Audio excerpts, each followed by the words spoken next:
The literature intended for distribution in the run-up to the 23rd of May poll only pledges that a Labour government would seek a better deal with Europe, without mentioning the possibility that Brexit may not happen.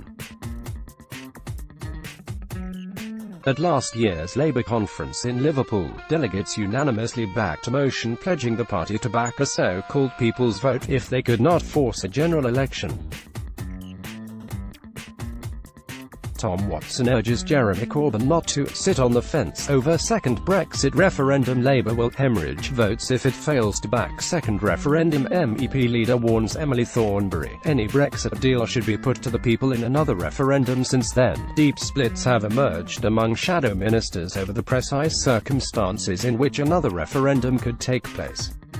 Jeremy Corbyn and his allies believe a new poll should only happen to avoid a Tory Brexit or no deal, while others, such as Deputy Leader Tom Watson and Shadow Brexit Secretary Keir Starmer, believe any deal passed by the Commons should be put to the public in a confirmatory ballot.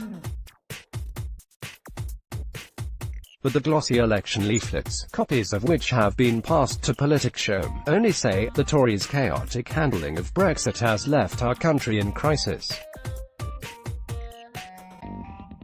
With Labour, Britain will have a proper say in future trade deals and businesses wouldn't have to pay to trade with Europe.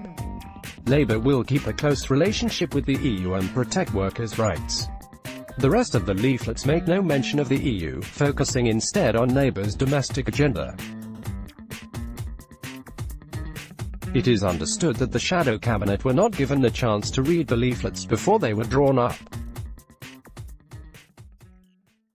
On senior Labour frontbencher said, "It's impossible to see how this can be signed off before we take a manifesto position." A party source added, "The Labour manifesto is agreed next week and it must include the commitment to a confirmatory vote on any parliamentary deal as is Labour policy.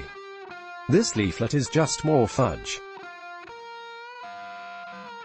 There is no better Brexit than these leaflets are sticking two fingers up to Labour MPs, MEPs and members," a source in the campaign for a second referendum told Politics Show. Not only is this material out of step with what the vast majority of Labour members and supporters want, who as we know they overwhelmingly support a confirmatory public vote on Brexit, but it's also wrong-headed because Labour MEPs will not be responsible for negotiating any Brexit deal with the EU.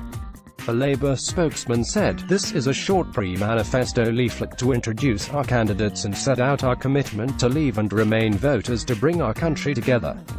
It highlights how the Tories' chaotic handling of Brexit has left our country in crisis and how our MEPs will fight for proper investment in communities, housing, jobs and industries. Our full manifesto, which will address the issues of a Brexit deal and the circumstances of a referendum, will be published after the local elections. Let's block ads. Why?